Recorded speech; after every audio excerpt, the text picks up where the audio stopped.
Hello everyone, welcome back to learn with Mansi. हमारी AIB की PYQ series में आज हम करेंगे क्वेश्चंस एविडेंस एक्ट और बीएसए यानी कि भारतीय साक्ष्य अधिनियम के। और इसमें हम क्वेश्चंस करेंगे जून 2026 के पेपर में जो आए थे, विच इज एआईबी 21। अगर आप चैनल पर नए हो तो मैं आपको बता दूं, आपको हमारे चैनल पे एआईबी की प्लेलिस्ट मिल जाएंगी, सब्जेक्ट वाइज सब होंगी, जिसमें हमने 2014 से लेके जो भी लेटेस्ट पेपर हुआ है वहां तक के सारे क्वेश्चन टॉपिक वाइज कवर किए हैं। ठीक है, जैसे आप जाओगे चैनल पे आपको एविडेंस की ऐसी एक प्लेलिस्ट मिलेगी और आज का लेक्चर भी इसमें अपडेटेड मिलेगा। इसके अलावा अगर आपको डिटेल में बेर एक्ट रिवाइज करना हो एविडेंस का, तो वो भी हमने कर रखा है इन सेपरेट वीडियोस, जिसमें हमने एक में इंडेक्स डिस्कस किया है, देन बेर एक्ट को डिस्कस किया है, एंड लास्ट में हमने एविडेंस वर्सेस बीएसए में क्या चेंजेस हुए हैं उसे डिस्कस किया है। ठीक है, चलो टाइम नहीं वेस्ट करते, आगे बढ़ते हैं। शॉर्ट में बता देती हूँ, एविडेंस से हर बार 8 क्वेश्चंस आते हैं, इंपॉर्टेंट सब्जेक्ट है, मेजर टॉपिक है। दो मेजर बेयर एक्ट यूज होते हैं इसमें, एक तो एविडेंस एक्ट जो पुराना है क्योंकि वो अभी भी रूल आउट नहीं हुआ है, आपके सिलेबस का पार्ट है, और एक है नया भारतीय साक्ष्य अधिनियम 2023। आपको एग्जाम में दोनों ले जाना है, किससे सवाल पूछा है इसको ध्यान रखते हुए आंसर करना है। क्वेश्चंस देखते हैं, समझ में आ जाएगा। पहला question, by the way this is AIBE 21 का set B, in case anyone is wondering. ठीक है, चलो। The Bharatiya Sakshya Adhiniyam 2023 is not applicable in which case. अगर एग्जाम में क्वेश्चन आएगा तो देखो टॉपिक वाइज तो आएगा नहीं, तो मैं आपको पूरी अप्रोच भी समझाते हुए चल रही हूँ। ये देखते ही समझ में आ गया कौन सी बेर एक्ट से सवाल आया है, एविडेंस से भी नहीं, ये स्पेशली बीएसए से आया है। ठीक है, किस केस में एप्लीकेबल नहीं है? National green tribunal, income tax appellate tribunal, arbitral tribunal या फिर नेशनल कंपनी लॉ ट्रिब्यूनल, किसके ऊपर एप्लीकेबल नहीं है?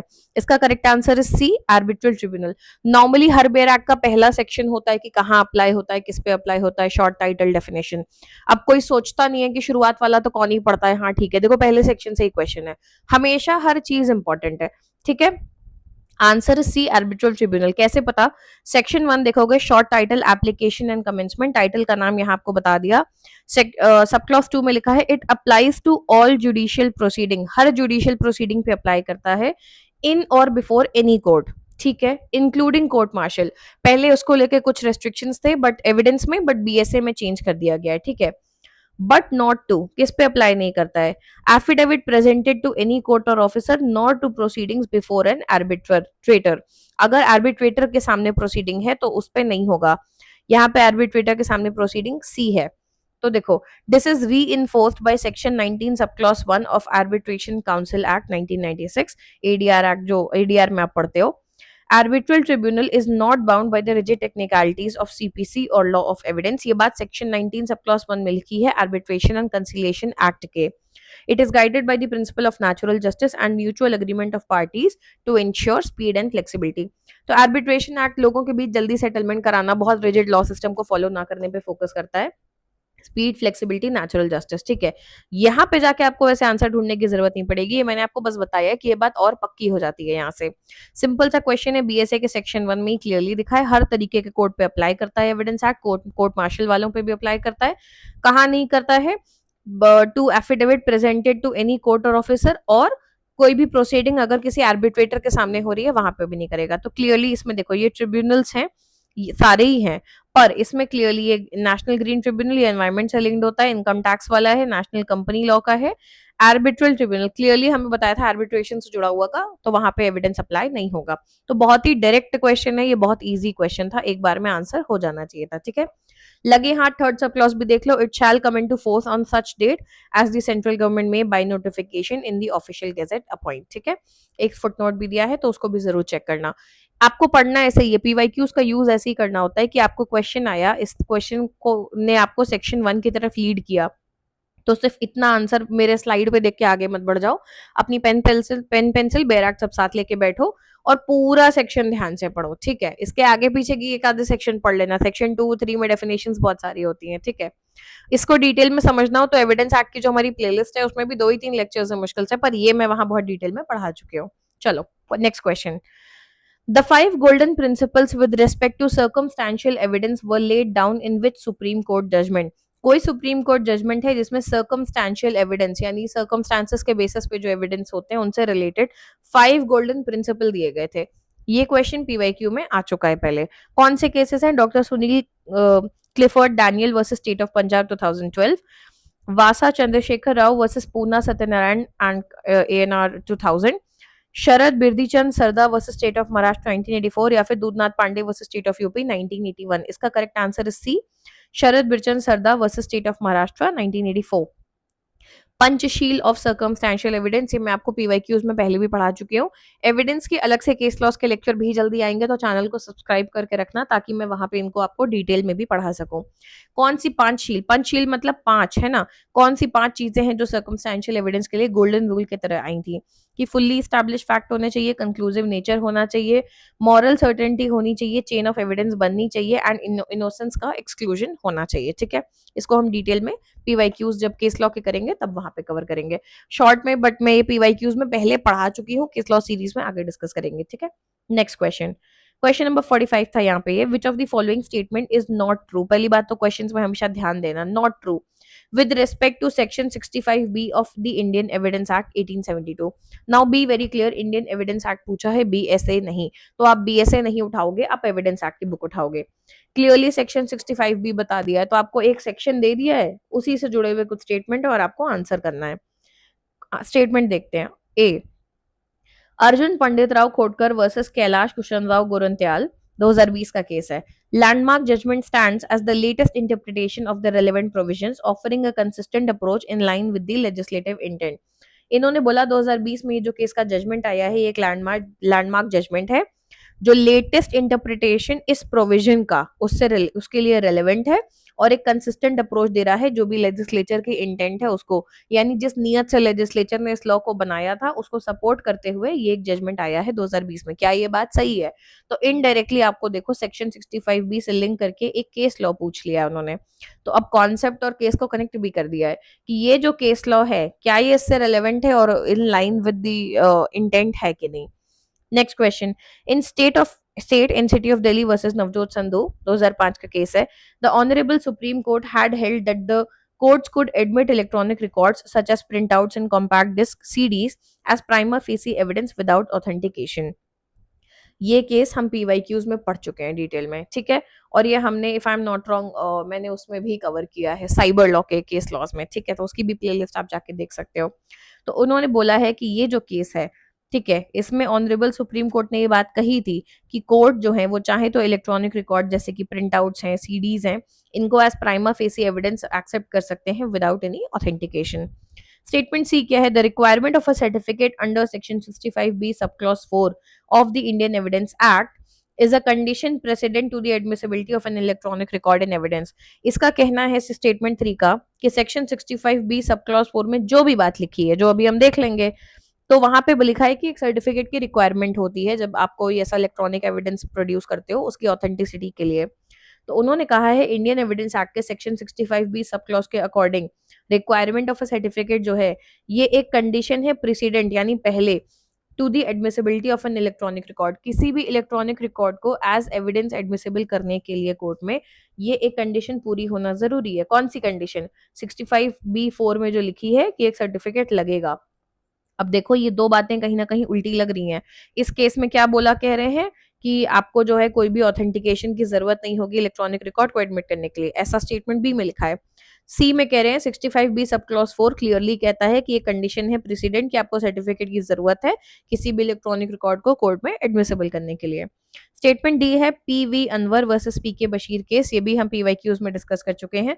The court held that section 65b is a complete code for electronic evidence. अब एक बात समझो, ये मैं साइबर लॉ में मेजॉरिटी केसेस डिस्कस कर चुकी हूँ क्योंकि 65 भी इलेक्ट्रॉनिक एविडेंस से रिलेटेड था इसलिए। Answer is B, Navjot Sandhu versus state of NCT of Delhi. Parliament में जो अटैक हुआ था उससे रिलेटेड केस था ये, आज की डेट में सही स्टैंड नहीं करता है।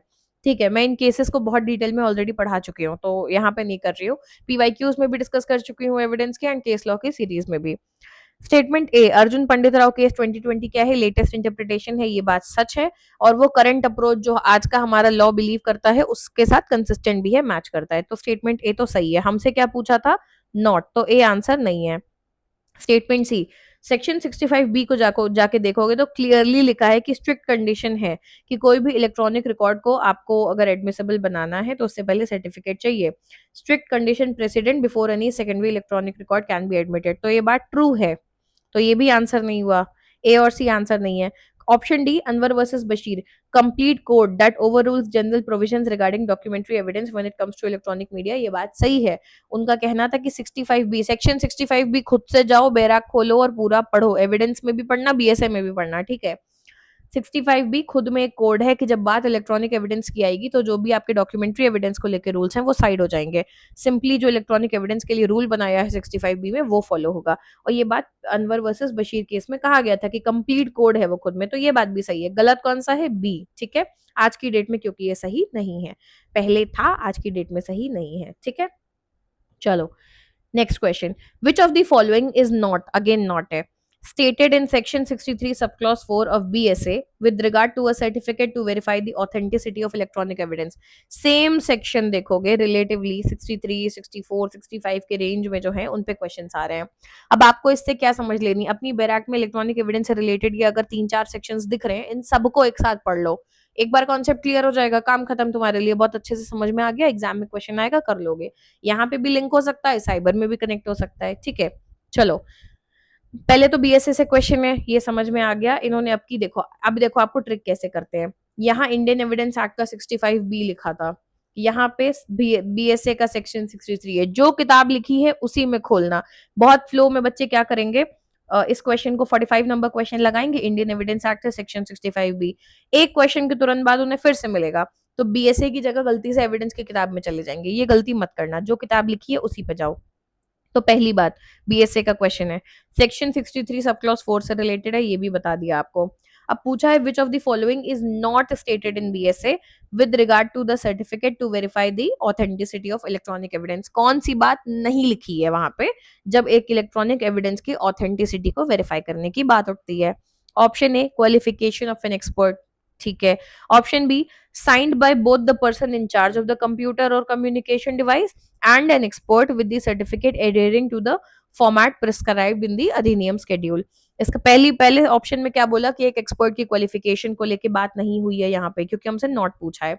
दूसरे में बोला कि जो इंसान इंचार्ज है कंप्यूटर और कम्युनिकेशन डिवाइस का वो, और जो एक्सपर्ट है उनका साइन होना चाहिए सर्टिफिकेट पे, जैसा कि अधिनियम में बताया हो उसी हिसाब से। Option C, the form specified in the schedule requires that electronic evidence be accompanied by a hash value, कि कोई हैश वैल्यू होनी चाहिए, ऐसी बात स्केड्यूल में लिखी है। या फिर D, none of the above. Correct answer is qualification of an expert. Section 63 सब क्लॉज 4 क्लियरली बताया था, हमने सिर्फ उसको जाके देखा। क्या लिखा है, in any proceeding where it is desired to give a statement in evidence by virtue of this section, यानी आप इलेक्ट्रॉनिक माध्यम से एविडेंस देना चाहते हैं, a certificate doing any of the following things shall be submitted, एक certificate submit करना होगा आपको किसी भी ऐसी फॉलोइंग चीज को लेते हुए, along with the electronic record at each instance where it is being submitted for admission। क्या क्या है? A, identifying the electronic record containing the statement and describing the manner in which it was produced। आप identify करेंगे electronic record कैसा है, किस तरीके का है, किस तरह से प्रोड्यूस किया गया था, ठीक है, उसको डिस्क्राइब भी करेंगे। Option B, giving such particulars of any device involve in the production of that electronic record as may be appropriate for the purpose of showing that the record was produced by a computer or a communication device referred to in clauses A to E of subsection 3। तो आपको हर उस device के particulars के बारे में बताना होगा जो ये बात बताते हैं कि इलेक्ट्रॉनिक रिकॉर्ड मतलब अप्रोप्रिएट प्रूव कर रहे हैं कहीं ना कहीं पर प्रोड्यूस हुआ था कंप्यूटर या किसी कम्युनिकेशन डिवाइस से, जो ऊपर मेंशन थे।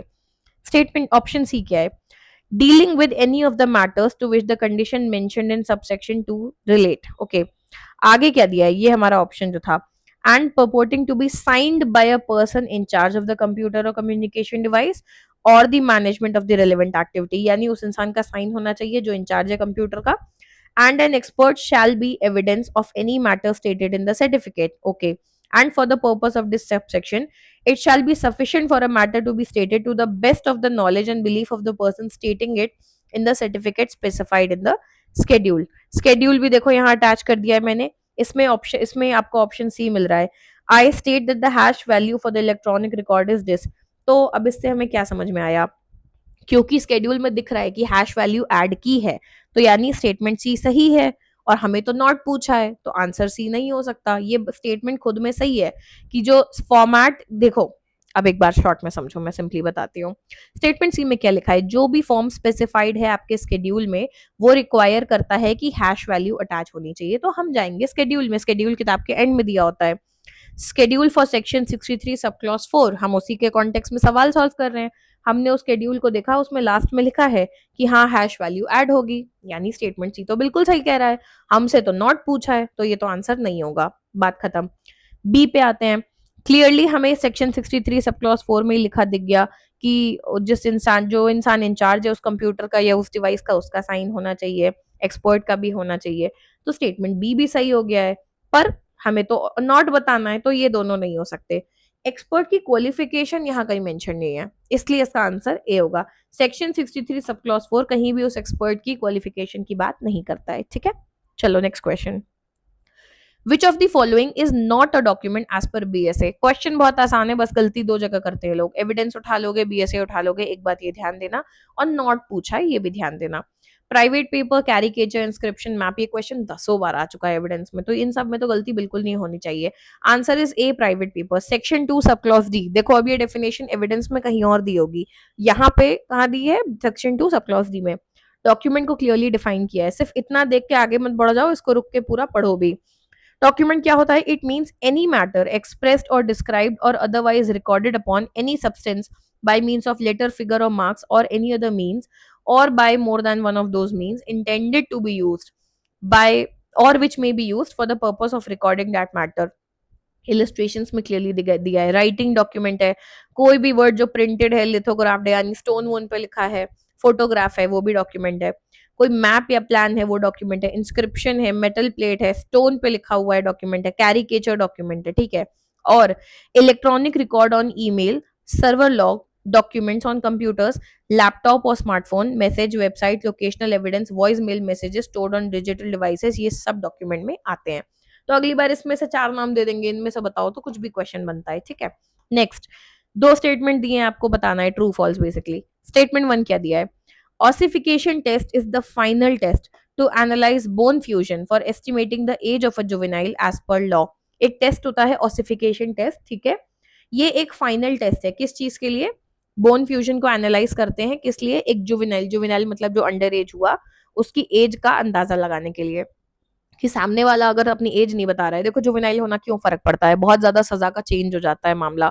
सेम सजा के लिए एक एडल्ट को अलग पैरामीटर्स हैं, वर्सेस आप जुवेनाइल हो यानी यंग हो, एडल्ट नहीं हो, तो उस केस में अलग हो जाते हैं।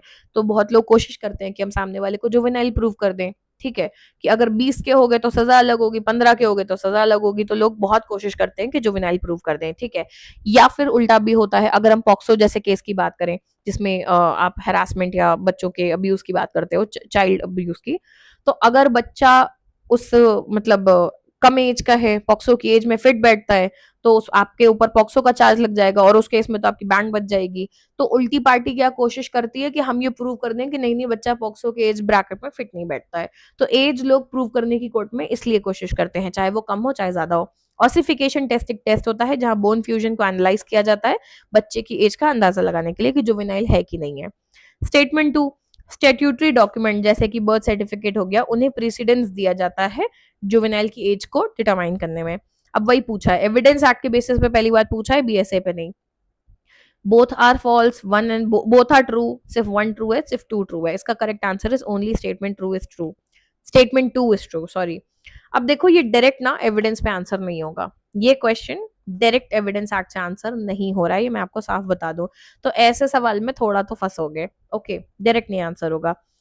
जुवेनाइल जस्टिस एक्ट का section 94 presumption and determination of age की बात करता है, ये क्वेश्चन वहां आंसर होगा। और यहाँ पे क्लियरली लिखा है, सबसे पहले आएगा date of birth certificate from school, ठीक है, या फिर बर्थ सर्टिफिकेट कोई कॉर्पोरेशन ने दिया हो। थर्ड पॉइंट में दिया है कि इन दी एब्सेंस ऑफ 1 and 2, यानी ये दोनों नहीं मिल रहे हैं, तब ऑसिफिकेशन टेस्ट किया जाएगा या कोई age determination, provided that such age determination test conducted on the order of the committee or board 15 दिन के अंदर पूरा किया जाएगा, ठीक है। तो पहला टेस्ट सीधे ऑसिफिकेशन के लिए नहीं भेज देते हैं, तो इसलिए डी इज सही है कि ओनली स्टेटमेंट 2 इज ट्रू, यानी ये जो स्टेटमेंट 2 है कि ये जो ऐसे डॉक्यूमेंट्स होते हैं बर्थ सर्टिफिकेट, उन्हें प्रीसीडेंस दिया जाता है, and ossification test is the final test for estimating the age, ठीक है, फाइनल टेस्ट, ओके। हाँ ठीक है, okay. The age recorded by the committee और the board to be age of person और so brought to be it shall be deemed to be the age of that person. इसको पूरा भी एक बार ध्यान से पढ़ लेना, if there is any doubt then आप कमेंट में पूछ सकते हो, ओके। नेक्स्ट क्वेश्चन देखते हैं, विच of the following does not fall under the framework of presumption under section 2 of BSA. देखो सेक्शन 2 बीएसए का बहुत ज्यादा इंपॉर्टेंट है, उस पर मैं लेक्चर ऑलरेडी बना चुकी हूँ, उसे प्लीज देख लेना, मैं लिंक दे दूंगी आई बटन पे, ठीक है। बहुत सारी डेफिनेशंस हैं एंड बीएसए का section 2 is very very important, इस पे बहुत क्वेश्चन बन सकते हैं। क्या चीज है जिस जो सेक्शन 2 के फ्रेमवर्क पे नहीं आती? Conclusive proof, may be, shall presume, unassailable proof. Answer is D. PYQ में एविडेंस एक्ट के कॉन्टेक्स्ट में पूछा जा चुका है, तो सेक्शन 2 जाके देखोगे तो कंक्लूसिव प्रूफ भी पूछा है, मे प्रिज्यूम भी बताया है, शैल प्रिज्यूम भी बताया है, वही एक चीज नहीं बताई है, अनअसेलेबल प्रूफ। ये होते क्या है ये भी प्लीज प्लीज पढ़ लेना जाके, मैं शॉर्ट में यहाँ बता देती हूँ। एक लाइन में अगर बताएं, कंक्लूसिव प्रूफ का बेसिक मतलब होता है कि किसी भी फैक्ट को, किसी भी चीज को लेके अगर बीएसए या एविडेंस एक्ट ने कह दिया कि ये बात कंक्लूसिव प्रूफ है, कोर्ट इस बात को कंक्लूसिवली सही मानेगी, ऐसा बोल दिया, तो कोर्ट के पास ऑप्शन नहीं है, उन्हें उस फैक्ट को प्रूव्ड मानना पड़ेगा, और वो किसी को अलाउ भी नहीं करेंगे कि वो आके उस फैक्ट को गलत साबित कर दे, ठीक। इररिब्यूटेबल प्रिजम्पशन। तो ये कैसे अप्लाई होता है, सेक्शन 2 में डेफिनेशंस दी हैं, आगे पूरे बेयर एक्ट में बहुत जगह लिखा होगा, कोर्ट मे presume, court shall presume, court शैल कंक्लूसिवली प्रिज्यूम, ठीक है। तो अगर कंक्लूसिव प्रूफ किसी सेक्शन में लिखा है आगे, तो वहां कोर्ट को मानना ही पड़ेगा, ठीक है। क्या लिखा है, means that one fact is declared by this अधिनियम to be conclusive proof of another, court shall on the proof of the fact regard the other as proved. अगर लिखा है कि आप ये बात कंक्लूसिवली सही मानेंगे तो आपको माननी पड़ती है कोर्ट को, and shall not allow evidence to be given कि उसको डिसप्रूव किया जाए, ये हो गया कंक्लूसिव। मे प्रिज्यूम में कोर्ट के पास डिस्क्रिशन होता है, चॉइस होती है। अगर कहीं भी अधिनियम में या बेयर एक्ट में लिखा है that the court may presume a fact, ठीक है, तो कोर्ट चाहे तो उस फैक्ट को प्रूव्ड मान ले जब तक कोई सबूत ला के न दे दे कि ये गलत है, या फिर कह दे सबूत लाओ, ठीक है। शैल प्रिज्यूम क्या है, अगर कहीं भी अधिनियम में लिया है कि court shall presume, it shall regard the fact as proved unless disproved. अब एक लाइन में फर्क समझना, बहुत आराम से बता रही हूँ। कंक्लूसिव प्रूफ में कोर्ट के पास चॉइस नहीं है, आपको प्रूव्ड मानना पड़ेगा, और इसको गलत साबित कोई नहीं करेगा सबूत देके, इररिब्यूटेबल। ये बात समझ में आ गई। इन दोनों में लोग बहुत कंफ्यूज होते हैं, सारा खेल डिस्क्रिशन का है। देखो मे प्रिज्यूम में क्या सीन है, कोर्ट को चॉइस है, चाहे तो प्रूव्ड मान ले, ठीक, और कोई सबूत ला के दे दिया तो डिस्प्रूव कर लेगा, कोई बात नहीं, और कोर्ट चाहे तो इसी पॉइंट पे कह दे ना हम प्रूव नहीं मान रहे, प्रूफ ला के दो, सिंपल सी बात है ये। शैल प्रिज्यूम में डिस्क्रिशन थोड़ा सा कम हो जाता है कि आपको प्रूव्ड मानना पड़ेगा, हाँ, लेकिन प्रूफ लाके कोई इसे रिब्यूट कर सकता है। तो इनको मैं हमेशा इस ऑर्डर में पढ़ती हूँ, कंक्लूसिव, शैल और फिर में। कंक्लूसिव में मानना पड़ेगा कि प्रूव्ड है और सबूत देने का ऑप्शन नहीं है, सिंपल। शैल प्रिज्यूम में आपको मानना पड़ेगा कि प्रूव्ड है, आप प्रूव्ड मानोगे उस फैक्ट को, पर प्रूफ देके डिसअप्रूव किया जा सकता है। मे प्रिज्यूम में कोर्ट की मर्जी, चाहे तो प्रूव्ड मान ले, चाहे बोल दे ना हम नहीं मानते सबूत लाओ। प्रूव्ड मान लेती है और आगे कोई प्रूफ ले आता है तो भी रिब्यूट हो सकता है। तो कोर्ट के पास सबसे ज्यादा पावर मे प्रिज्यूम में होती है, शैल प्रिज्यूम में कम होती है, कंक्लूसिव में और कम होती है। I hope this is clear. आगे बढ़ते हैं। What do you mean by onus probandi? Option A, actual evidence, document, or witness presented to substantiate that claim. Okay. Option B, the prosecution in a criminal case must prove beyond a reasonable doubt not only a criminal fact but also a certain level of guilty mind, mens rea, specified in the criminal statute. Option C, burden of proof which places the responsibility on the party making an affirmative claim to substantiate it with evidence. Option D, the fact to be proved or the ultimate fact that needs to be established in the legal case, such as the core element of a crime or a cause of action. देखो इसमें बहुत बच्चे फंसे थे, and मैं सच बोलूं बहुत common sense पे भी ये सवाल होगा, और आपकी इंग्लिश कितनी अच्छी है इस पे भी सवाल हो सकता है। मतलब अगर ये मेरे सामने आता, लेट्स से मुझे बैराक में तो नहीं मिलने वाला, साफ बात है, इंग्लिश के बेसिस पे मैं इसे शायद कॉमन सेंस लगा के सॉल्व कर लेती। आम भाषा में ओनर्स वर्ड हम लोग कहाँ यूज करते हैं, सोचो। जैसे अब पता नहीं आपकी इंग्लिश कितनी अच्छी है, उस पर भी बहुत डिपेंड करेगा, और मुझे देखना पड़ेगा हिंदी में क्या दिया है इसके लिए, पर आम भाषा में चलो आज सीख के जाओ ये बात। जैसे कि मैंने आपको जिम्मेदारी दी, घर में शादी है, केटरिंग की जिम्मेदारी आपको दे दी है, ठीक है, तो मैं आपको ऐसे बोलूंगी the onus is on you now, कि अब वहां कुछ गड़बड़ हुई केटरिंग में तो अब आपकी जिम्मेदारी होगी। Onus is on you, responsibility is on you, आपके ऊपर जिम्मेदारी है, बर्डन अब आप पे है, कुछ गड़बड़ हुआ आपकी जिम्मेदारी। ओनस मतलब हो जाता है जिम्मेदारी लेना। यहाँ पे जिम्मेदारी से लिंक क्या है? बर्डन ऑफ प्रूफ, जिम्मेदारी सबूत देने की, है ना। तो इसका करेक्ट आंसर है सी, बर्डन ऑफ प्रूफ। ये एक मैक्सिम है, जब आपने लॉ की क्लासेस की होंगी वहां पढ़ाया गया होगा, ये बेयर एक्ट में नहीं दिया है। ओनस प्रोबेंडी एक्टोरी इनकम्बिट, इसका मतलब क्या होता है? Burden of proof lies upon Clement, कि जो क्लेम कर रहा है उसके ऊपर जिम्मेदारी है कि सबूत दो। मैंने आप पे इल्जाम लगाया कि चोरी कर रहे हो, ठीक है, आपने मेरे घर में चोरी की है, तो आपको सबूत देना नहीं है कि आप इनोसेंट हो, मुझे सबूत देना है कि तुमने चोरी की। अब मैं चाहे सीसीटीवी लाके दिखाऊं तुम चोरी कर रहे थे, या तुम्हारे घर से कुछ बरामद हो जाए, या कुछ भी एविडेंस, मतलब मैं मुझे साबित करना है कि तुमने चोरी की थी, ठीक है। बर्डन ऑफ प्रूफ किस पे लाई करता है? अलग अलग केसेस में ये शिफ्ट भी होता है। तो बर्डन ऑफ प्रूफ की बात हो रही थी। एविडेंस एक्ट के सेक्शन 101 में और बीएसए के सेक्शन 104 में बर्डन ऑफ प्रूफ की बात की गई है, पूरा पूरा चैप्टर है इसके ऊपर, ठीक है। तो जो आपका ये है C, burden of proof, answer यही है कि ओनस प्रोबेंडी का मतलब होता है burden of proof which places the responsibility on the party making an affirmative claim, जो पार्टी क्लेम कर रही है, to substantiate it with evidence, मुझे अपनी बात को एविडेंस से सपोर्ट करना होगा अगर मैं कोई क्लेम कर रही हूँ, ठीक है। तो ये आंसर इसका सी है। बी की बात करें तो वो फैक्टम प्रोबेंडम है, फैक्ट टू बी प्रूव, जो बी था। The prosecution in a criminal case must prove, actually देखो अगर मुझे ओनर्स का मीनिंग पता भी हो तो मैं ए और डी को तो डिलीट फिर भी शायद कर लूं, बी में डाउट आ जाता है लोगों को। तो देखो बी में क्या दिया है, बी होता है फैक्टम प्रोबेंडम की फैक्ट टू बी प्रूव, कि जो भी प्रोसिक्यूशन है क्रिमिनल केस में उन्हें बियॉन्ड रीजनेबल डाउट प्रूव करना होगा कि सिर्फ एक क्रिमिनल एक्ट नहीं किया गया है पर आपका मन भी गिल्टी था, गिल्टी माइंड मेंस रिया, ठीक है। तो ये क्रिमिनल स्टेट्यूट को लेकर चला जाता है। पर आज ये बात सीख के जाओ कि ओनर्स प्रोबेंडी का मतलब होता है burden of proof lies upon the claimant, इसलिए इसका आंसर है सी, ठीक है। So we are done with the questions of evidence act. आप अगर रिसेंट ट्रेंड में देखोगे तो केस लॉज भी आ रहे हैं, ठीक है, तो केस लॉज इंपॉर्टेंट हो जाते हैं, ओके। न्यू सेक्शंस जो बीएसए में नए आए हैं वो भी इंपॉर्टेंट हो जाते हैं। सेक्शन 2 हमेशा इंपॉर्टेंट है, डेफिनेशंस वाले से बहुत ज्यादा क्वेश्चंस आते हैं, उसको कभी भी इग्नोर मत करना, ठीक है। एंड एक आधा क्वेश्चन आप मान के चल लो बेयर एक्ट के बियॉन्ड थोड़ा बहुत जा रहा है, जुवेनाइल जस्टिस वाला दे दिया इन्होंने, ठीक है, उल्टा पड़ सकता है। कॉमन सेंस से कर सकते थे कि अब एक बात सोचो, मैंने बात उस समय नहीं बोली बट अब बोल देती हूँ। कॉमन सेंस अगर लगाओगे तो आप सोचो ना, आमतौर पे क्या हमारे कोर्ट्स में इतना टाइम है, ये तब करना होता है जब बैराक में बिल्कुल दिमाग ना लग रहा हो और लास्ट के 10 मिनट में तुम उस क्वेश्चन को बैठे देख के सोच रहे होते हो कि क्या तुक्का मारूं, ये दिमाग तब लगाना चाहिए, ठीक। कि यार ऑसिफिकेशन टेस्ट एक तो पता नहीं है, चलो उन्होंने लिख दिया है कि कुछ फ्यूजन ऑफ बोन्स, मतलब हड्डी वड्डी से रिलेटेड कोई टेस्ट होता होगा जिससे हम अंदाजा लगाते हैं एज का। अब तुम कॉमन सेंस लगाओ, इंडिया में इतने केस हैं, लाखों करोड़ों केस हैं, तुम्हें लग रहा है इतना टेस्ट वो करवाते फिरेंगे कि हड्डियों के टेस्ट करवाएं एज की डिटर्मिनेशन के लिए, वर्सेस कि कोई भाई सबूत ले आए कि ये कागज है, लो हमारा बर्थ सर्टिफिकेट, लो मेरी 10वीं की मार्कशीट। पहले किसको देखोगे? या हर केस में तुम सीधे, एज तो हर केस में जाननी जरूरी होती है इररेस्पेक्टिव कि वो केस जुवेनाइल का है कि नहीं, एज मैटर हर केस में करती है, एज लिखी जाती है हर केस में, ठीक है। शादी ब्याह का मामला है, कुछ भी 18 की लड़की थी कि नहीं की, 21 का लड़का था कि नहीं था, हर मामले में फर्क पड़ता है। तो क्या कोर्ट में तुम सोच रहे हो हर चीज के लिए वो टेस्ट कराते फिरेंगे हड्डियों का? कोई लॉजिक लग रहा है इस बात का? नहीं। पहली प्रायोरिटी दे देंगे ना कि यार अगर मैंने डॉक्यूमेंट दे दिया, मेरा बर्थ सर्टिफिकेट जमा करा दिया, 10वीं की मार्कशीट दे दी, तो वो क्यों बोलेंगे जाके हड्डियों का टेस्ट कराओ, अनलेस बहुत ज्यादा प्रॉब्लम ना हो उस केस में, या कोई आके साबित ना कर दे कि मेरे दिए हुए डॉक्यूमेंट गलत है।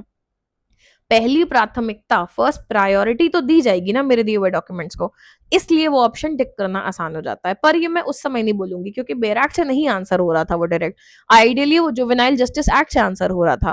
पर जब आपके पास वो जुवेनाइल जस्टिस एक्ट की बैराक नहीं है, लास्ट के 10-15 मिनट बचे हैं, खाली सवाल है, आपको पता नहीं, कुछ तो भरना ही है, नेगेटिव मार्किंग तो है नहीं, राइट। उस केस में क्या करोगे मैंने वो बताया अब, ठीक है। तो उस केस में ऐसे कॉमन सेंस लगाना चाहिए, ये भी लीगल रीजनिंग का पार्ट होता है कि लॉ क्या है, लॉ कॉमन सेंस है बहुत जगहों पे, ठीक है। तो जब कुछ ना समझ में आए थोड़ा सा कॉमन सेंस लगा के सोचा करो। जो इलेक्ट्रॉनिक एविडेंस वाला भी है, अगर मान लो कुछ ना समझ में आए, लास्ट के 5 मिनट बचे हैं, सोच के देखो यार, ऐसे ही किसी भी चीज को एडमिसेबल कर लेंगे अगर उसकी ऑथेंटिसिटी नहीं चेक करेंगे, कितना नुकसान नहीं होगा इस बात से। आज कोई भी अनशंट एआई का वीडियो बना के ले आएगा और बोलेगा लो ये एविडेंस है, ऐसा नहीं होता। उसकी ऑथेंटिसिटी कुछ तो चेक होनी चाहिए ना, कोई तो सर्टिफिकेशन होना चाहिए कि हाँ ये जो वीडियो है ये फर्जी नहीं है, नहीं तो ऐसे तो समझ रहे हो एविडेंस की क्या हालत हो जाएगी कोर्ट्स में। ये कॉमन सेंस लगा के चलोगे तो थोड़ा आंसर में क्रेडिबिलिटी लाना आसान होता है। बेयर एक्ट से आंसर हो रहा है तो वहीं से करो, बट कभी नहीं हो रहा है, लास्ट के 2-4 मिनट बचे हैं, तो ऐसे स्ट्रॉन्ग गेस मारा जाता है, ठीक है। So this is done. अगर आप ये चीजें और सीखना चाहते हो जो मैं यहाँ आपको शॉर्ट में बता रही हूँ, तो आप AIB 22 की मेरी मेंटरशिप प्रोग्राम ज्वाइन कर सकते हो। 20 स्टूडेंट्स को ही मैं सेलेक्ट करी हूँ एंड बहुत लिमिटेड स्लॉट्स बचे हैं, मैं आपको बता दूं। इनको मैं पर्सनली मेंटोर करूंगी AIB 22 के लिए। अलग से आपके लिए लेक्चर्स नहीं होंगे, लेक्चर्स सबके लिए फ्री हैं चैनल पे, पर आपको कंप्लीट रोड मैप मिलेगा, डेली वीकली टारगेट मिलेंगे। रोज मैं आपको एक डेली टारगेट दूंगी कि आपको आज इतना पढ़ना ही पढ़ना है, सब्जेक्ट वाइज हम कवर करते जाएंगे, रिविजन करेंगे, सब कुछ करेंगे, ठीक है। पर्सनल अकाउंटेबिलिटी होगी, आप टेलीग्राम पे मुझसे डेली कनेक्टेड रहोगे, voice note, messages and weekly calls होंगे, ठीक है। आपके रूटीन के हिसाब से आपको प्लान मिलेगा, आप घर संभालते हो या फिर आप जॉब करते हो, बिजनेस करते हो, नौकरी करते हो, स्टूडेंट हो, फाइनल ईयर है, वट एवर, उस बेसिस पे हम प्लान करेंगे कि आपको पहले क्या पढ़ना चाहिए, कब कितना क्या करना चाहिए, ठीक है। डाउट सेशंस होंगे डेली बेसिस पे भी, आप मुझसे सवाल पूछ सकते हो टेलीग्राम पे, या फिर हम प्रॉपर शेड्यूल डाउट सेशन भी रखेंगे। अपार्ट फ्रॉम दिस, अक्टूबर के अराउंड हम 5 फुल एंड टेस्ट लगाएंगे ताकि आपकी टाइम मैनेजमेंट, OMR की प्रैक्टिस और सब कुछ अच्छी हो जाए। एग्जाम गाइडेंस को लेके भी यहाँ पे पूरी बात होगी, जो मैं आपको यहाँ टिप्स दे रही हूँ छोटी छोटी, वो उनको डिटेल में मिलेंगी। पहले 10 स्टूडेंट के लिए कॉस्ट इज 1499 यानी 1500 रुपए है, और इसमें मुश्किल से 1-2 सीटें बची हैं, so as soon as possible आप ज्वाइन कर सकते हो। एंड नेक्स्ट 10 स्टूडेंट्स जो आएंगे उनके लिए 2000 है, और मैं 20 बच्चों से ऊपर नहीं ले रही हूँ, ये बात क्लियर है। ऑफिशियली 10th अगस्त किया मैं, एक्चुअली जो मेरे साथ 3 तारीख से जुड़ चुके हैं वो ऑलरेडी मेरे साथ पढ़ रहे हैं, तो जब भी आप ज्वाइन करोगे, जब भी आप ये वीडियो देख रहे हो, you can still connect with me, and अगर मेरे पास सीट्स अवेलेबल हुई तो आप मुझे तब भी ज्वाइन कर सकते हैं। Based on the time available हम आपके प्लान को फॉर्मुलेट करेंगे, ठीक है। चलो, स्टे ट्यून, चैनल सब्सक्राइब कर लेना, टेलीग्राम ज्वाइन कर लेना, इसकी PDF, पुराने PY की उसकी PDF, केस लॉस की PDF सब आपको वहां पे मिल जाएगी। एंड कोई भी डाउट हो तो आप कमेंट सेक्शन में पूछ सकते हो। Thank you.